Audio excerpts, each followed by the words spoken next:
over here smelling like an alchemist.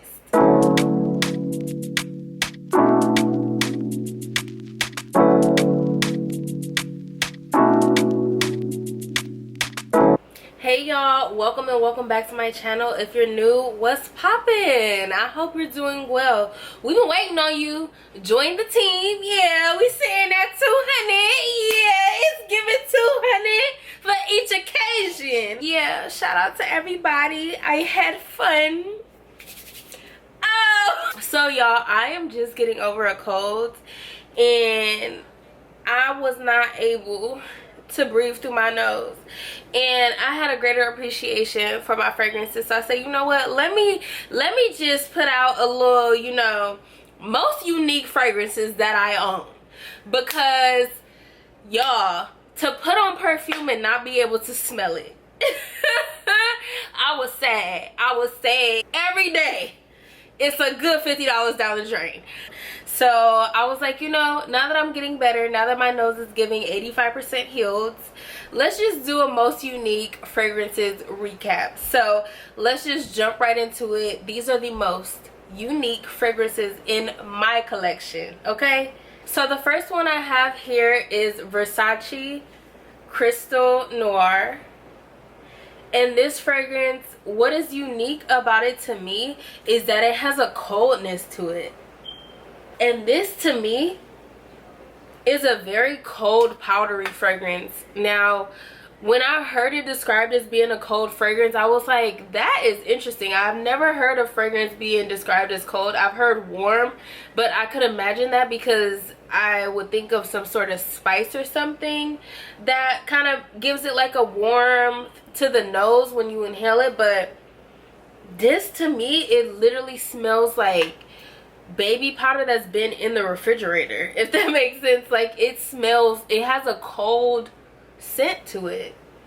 I don't know how they do it, and to me it just smells like a baddie who can't be bothered. Like, I don't got time, I'm here to collect checks and that's it, and I'm going home. The top notes are pepper, ginger, cardamom. The middle notes are coconut, gardenia, orange blossom, and peony. And the base notes are sandalwood, musk, and amber. And there is a little debate about the coconut, whether it's in the Eau de Parfum or the Eau de Toilette. Here I have the Eau de Toilette, and to me, it's not very strong, but it does have a coconut water-esque type of vibe to it. So, I mean, I'm picking it up, but just a little bit. It's not entirely strong. So what I pick up the most here, in my opinion, is the musk and the amber. I'm not entirely sure where the coldness is coming from, but it is very powdery in my opinion. So that's interesting that there's not iris in this, that's giving it that powdery effect. But when all put together, it is a very powdery floral type of scent, and I highly enjoy this scent. This is why I can't do these videos, because I'll be walking away with 25 different fragrances on me. So I highly recommend checking this out. This is like just a icy, like powdery floral type of scent, and I absolutely love it. It is so beautiful. So the next scent I have here is Narciso Rodriguez for her Musk Noir. Now this, when I initially smelled it, I was immediately in love. It is a plum heliotrope suede fragrance. Now what was the most interesting to me for this fragrance was the way that the floral and the plum and the suede just play together. Like, you could definitely smell that there's plum in there, you can smell that there's a floral note in there, and you can also smell that there is a suede note in here. And they all just play so well and so beautifully together. And I never thought of suede in perfume until I got my hands on this. And I also got a chance to try out Tom Ford ombre leather in Sephora, and I thought that was really beautiful. And I had never heard of or even thought of leather as a scent in a fragrance. Like, I was like, who decided to put that? Like, Narciso Rodriguez is known for musk fragrances, and this does not disappoint. It is a beautiful musk fragrance, and that heliotrope just adds beautiful floral tones to it, and the way the plum and the heliotrope go together is so beautiful, especially the way that the leather grounds the fragrance. It just smells like a baddie hopping out of a new whip. The only con about this fragrance is that it doesn't last very long. So on me, I get a good hour out of it, and that's about it. And it's very unfortunate because I really do like this fragrance.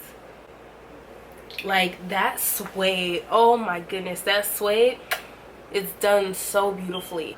Highly recommend checking this out. The next unique fragrance I have is Lancome's Hypnos, y'all. Now let me tell you about Hypnos. First of all, get into that color. Y'all see that? I had to have this for multiple reasons. First of all, the bottle is cute.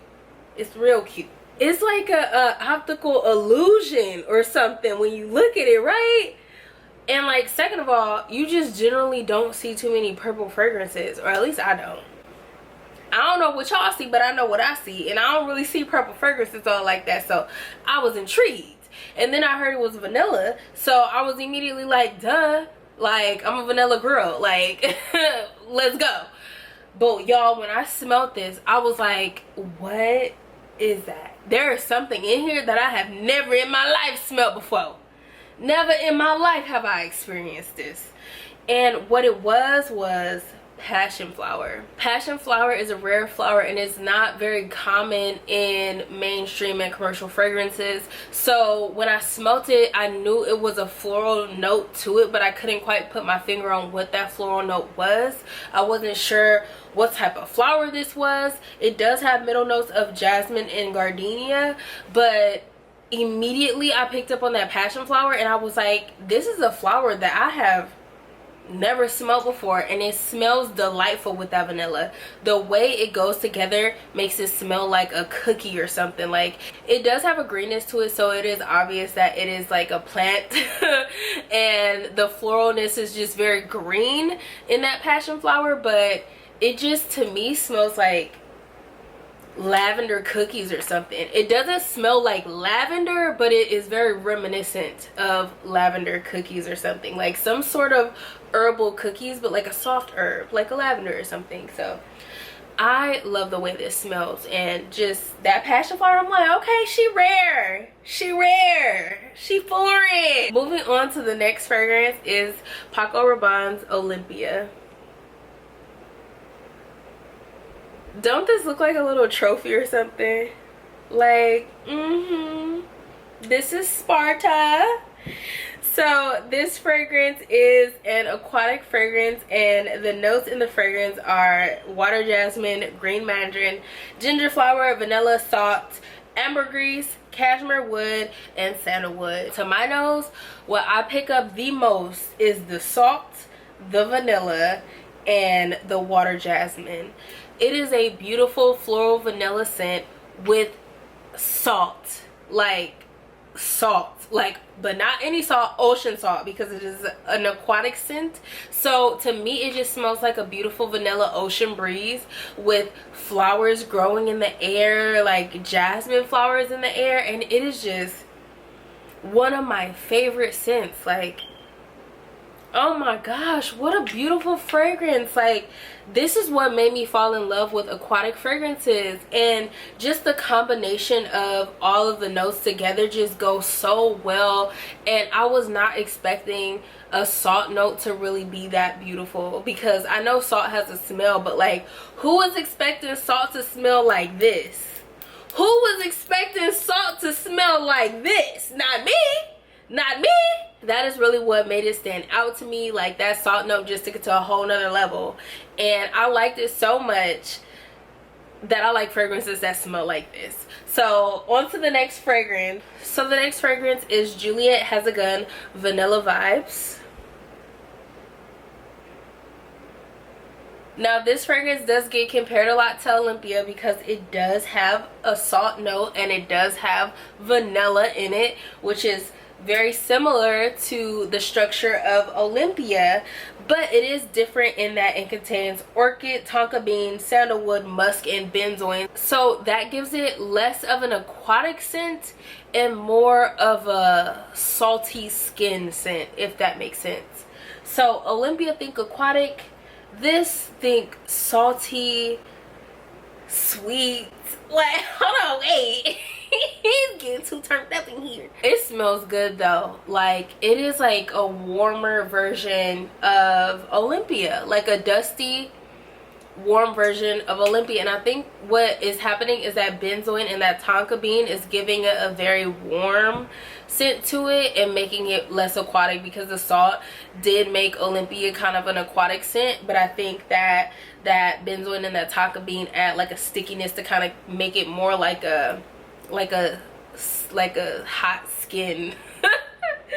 It just reminds me of Vegas. I don't know why, especially because I only be in the casinos and the clubs. I don't be in the desert, but it reminds me of Vegas. What about this is reminding me of Vegas? And I realized, okay, so this fragrance, okay, was inspired by Burning Man, right? Out in the desert, the people in the desert. Where is Las Vegas, y'all? Out in the desert. The people in the desert. That's why the dusty sand smell in this fragrance reminds me of Vegas, because of that dusty sand smell in the fragrance.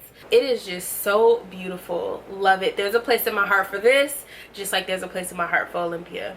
So the next fragrance I have is Cartier La Panthère et de Toilette. First of all, again, with the beautiful bottles, it's a panther. Y'all, Cartier! Cartier! I can't afford no jewelry from y'all, but y'all doing it with the fragrance here though. So this is a fresh floral scent, but it does have an undercurrent of leather and musk to it. And that is what really stood out to me. So I do have the notes on here because this is a tester bottle, but the notes here say a floral fresh fragrance, a dazzling gardenia petal swept away by a radiant breath of air. What they forgot to mention is that this is animalic. And that's what makes it the most unique to me. Besides being a beautiful fresh floral scent, because there is an air of freshness to it, and I think that comes from the bergamot and the green notes. Although the bergamot doesn't stand out, there is it's there, but it doesn't stand out. I do smell the grapefruit notes in here as well. It's like each time I smell it, I pick up on different notes that add to the fresh element of it, but regardless, I always pick up on that leather and that musk note. Those two notes stood out to me the most, and I think the leather and the musk together are given a very animalic scent. And by animalic, I mean like literally like an animal. And not in a bad way, but in like a pheromone type of way, if you know what I mean. Like, something about it is like, you know, I think it's just given very much like, okay, okay, we in the jungle. Okay, next fragrance I have here is actually a flanker. The original is Twilly, and I still don't know how to pronounce this. Twilly de Hermès et Poivre. I think that's how you pronounce it. So this fragrance has top notes of pink pepper, middle notes of rose, and base notes of patchouli. What really caught my nose on this one was the pink pepper. It was the first time I had smelled pink pepper really stand out like that. In my opinion, this is one of the most beautiful pink pepper fragrances. That opening is just such a beautiful, like slightly spicy floral opening, and I immediately gravitated towards it. I was like, oh, I need to write this down, which is usually what I do in Sephora. I write it down and then I wait until it's on sale, or I find it for cheaper somewhere else. I was like, oh, I have to have this. I have to have this. Like, this smells so good. Like, something about it is so different. It does have a soapiness to me, and it is very clean smelling, and I love how it's just plain and simple. You get your pink pepper that gives you kind of like a almost gingery type of vibe. You have your rose, which gives you like a beautiful classic floral fragrance. I love rose perfume. And that patchouli is not too in your face. It doesn't take over the fragrance, and it's not too earthy. Like, it just goes really well with the pink pepper. They just mesh so well together. So yeah, check out Twilly, the flanker, the pink one. I don't know how to pronounce it. So the next fragrance I have here is Juliet Has a Gun, another Juliet Has a Gun perfume, and it is called Not a Perfume Superdose. And the reason it's called Not a Perfume is because it is a one note fragrance. It is from an artificial note called Cetilox, and Cetilox is made to mimic like a musk smell. It's made to mimic ambergris, which is from Wales. But this is absolutely beautiful. So I like the original Juliet Has a Gun, Not a Perfume. This is honestly just an amped up version of Not a Perfume. It's just stronger. So I really enjoyed that scent, but I felt like it was just so soft on me, and it was just so close to the skin that I was like, I can't justify spending that much money on a fragrance that literally you have to be all up on my neck to smell. Like, you know, I'm just not there with my finances yet. Everybody around me gotta enjoy this one if I'm gonna spend money on it. So the best way I could describe this is aldehydic, which is like, it smells like the sun. So just imagine you've been out in the heat, out in the sun all day. Just the natural fragrance of your salty, sweaty skin. Not in a musty way. Don't get it twisted. Not in a musty way, but just hot skin. You know, you've just been sitting poolside. You know, it's kind of hot. You're sweating a little bit. Like, that's just the fragrance that this is. And I really enjoy this fragrance for the summer, and it was just so unique when I smelled it. When I smelled the original, I was mesmerized, and I ended up actually seeing the 1.7 at Ross for $50, and I almost picked it up, but I smelled this and I was like, oh, I'm glad that I waited, because this, it's like not a perfume, but like the sillage that I need, okay?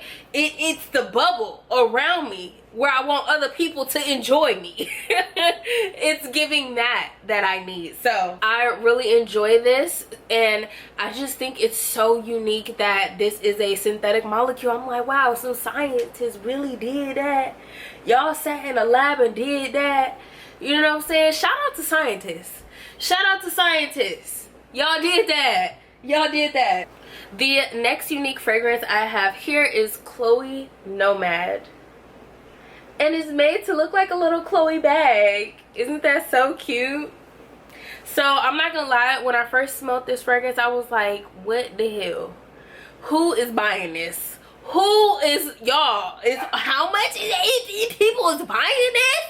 And then I smelled it like another time, and I was like, oh, why haven't I bought it? Like, what is going on with me? And that is because it has oak moss in it. Now that is a note that I wasn't used to. This fragrance overall has top notes of Mirabelle, bergamot, lemon, orange, middle notes of freesia, peach, jasmine, and rose, and base notes of oak moss, amberwood, patchouli, white musk, and sandalwood. And what really got me was the oak moss. So I can smell the floral notes very well. There is that freshness to it. I love me a good bergamot. So I can smell the citrus in it. I can't quite pinpoint the citrus in it, but the combination of all the citruses just smell really good. It just gives it a citrus scent, and I do pick up on the peach and the jasmine.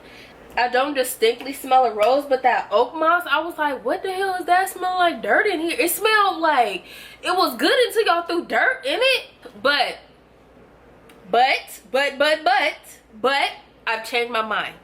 I don't think it smells like dirt per se, but I do think there is a earthy tone to it that takes a special type of person to appreciate, if that makes sense. So to me, it just smells like a earthy baddie who's into like crystals. It really does.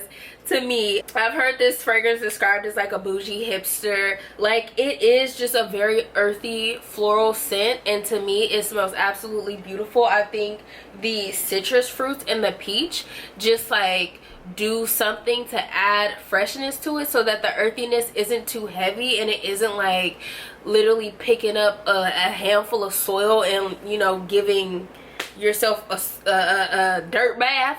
It's not giving like soil dirt bath, but I think that oak moss is actually very pretty when paired with all of these together. And rather than being like straight up like dirt, like you smell like outside. Remember when our parents used to say that, like, go get in the bath, you smell like outside. You don't smell like outside per se, but it definitely smells like you possibly work in a plant shop. But it is something that is not super common in mainstream fragrances, so I did have to take a couple of whiffs to really understand what was going on here. And maybe it was just me, because my first time wearing it, people were complimenting me, so I'm like, y'all are smelling what it took me 2 times to smell. But I'm glad you do though, because this is absolutely beautiful. Honestly, I think I might wear this on my birthday. It's so pretty. Like, it's so pretty. So the next unique fragrance I have here is Scandale, Jean Paul Gaultier Scandale à Paris. So this is an eau de toilette, but it's honestly just as strong as a eau de parfum. This is a pear jasmine honey fragrance, and to me, I thought it was so interesting because I've smelled pear fragrances before, but something in this is not listed in the notes that I can see here on Fragrantica, but something in this is boozy. Something in this kind of smells like pear cider or something, and I think that it's done so well because I normally don't like alcohol notes in fragrances, and I know Kilian has a couple of fragrances with alcohol notes like vodka, cognac, and I like them until that booze really hits me and I'm like, I don't know, like it was cool until I really picked up on that alcohol scent. But something in this is boozy, but it's done very well. Like, I don't know if it's the pear and the jasmine and the honey and the combination all together just kind of gives it like a boozy vibe, or if there is an unlisted note of some sort of alcohol or cognac in here. But I thought that that was such an interesting fragrance. And then also, like, generally I don't have many pear fragrances, so I was like, oh, a pear. I did not realize pear was doing this up in the perfume. Like, pear, I didn't know you was getting down like that, girl. And this just smells absolutely beautiful, and it is the only pear fragrance that I have. Also the only fragrance I have with honey listed as a note, so love that. I like the way this smells. If you are a fan of pear, I recommend trying this out. But to me, to my nose, I am picking up on some sort of like alcohol type of vibe to it. I don't know what it is, but I like it. I like what she doing there. She a little scandalous. She at the bar. She at the bar. So the next fragrance that I have here is Alien by Mugler. Yes, you heard that right. Okay.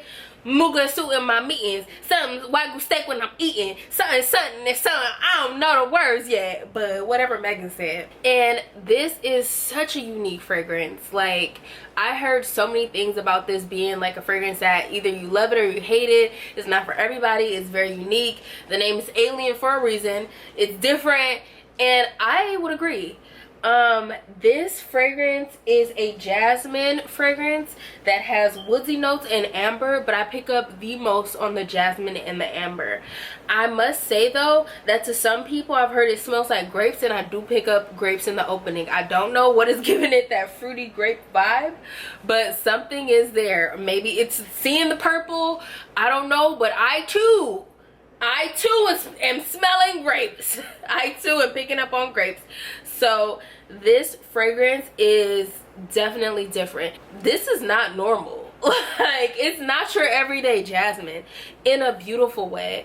And I do think that it is a fragrance that either you may like or you may absolutely be like, no. So I just imagine just going out and like this being like someone who is like just otherworldly, like their aura, their energy, all of that about them is just so different. The fragrance is just matching this otherworldly aura about this person. I just imagine that. So like, matter of fact, let me just, I feel like this is a fragrance that will make people want to talk to you, because it's like it makes you want to get closer and get like a stronger whiff of it, because it's so familiar in that jasmine is not an uncommon floral fragrance, but it is also unfamiliar in a sense that there is something else there. Let's figure out what it is.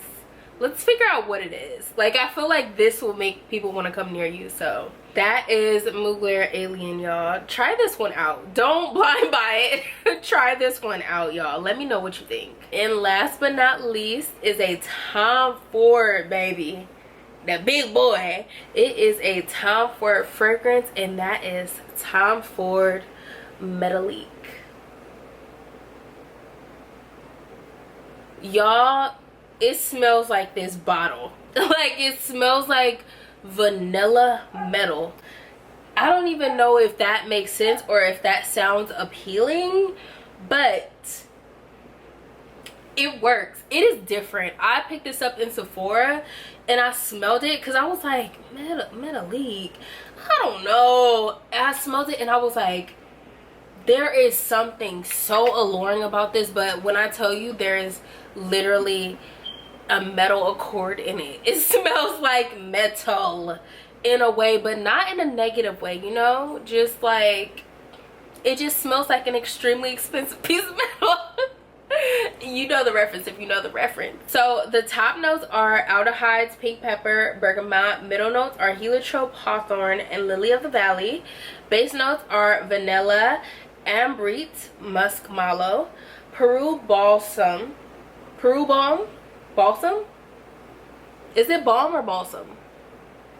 Peru balsam and sandalwood. What I pick up the absolute most are the aldehydes and the vanilla. But the way that the vanilla and the aldehydes go together, it kind of reminds me of, the best I could describe it is Maison Francis Kurkdjian's Gentle Fluidity Gold. Like, it's kind of in that family. Like, this could be a cousin of that fragrance or something.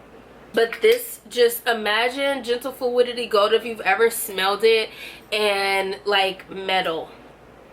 But and I know it sounds so crazy, which is why it's on this list, but when you put it on, there is something so alluring about that vanilla and that aldehydic scent to it that just makes you smell like just beautiful vanilla that has been outside in the sun, like getting toasty, getting warm. It has that like warm sun smell to it, while it also has this very interesting element of like not earthiness in the way that it smells like soil, but earthiness in the way that it smells like rocks and metal, like natural elements. Like, okay, I'm over here smelling like an alchemist. I'm over here smelling like an alchemist. It's just so different, and I highly recommend checking it out. I have seen this at Sephora, so I do think it is still available for testing. And let me know what you think, because this is a different one. So yeah, that is it for my most unique fragrances in my collection. Let me know what you think about some of these. If you have some that I have not listed, let me know down below, because I am interested. Okay, I'm not turned off by fragrances that smell crazy. I'm even more intrigued. What is going on? Let's figure it out. Let's dissect. Thank you so much for watching. I hope you enjoyed watching this video as much as I enjoyed making it, and I will catch y'all on the next one. Peace.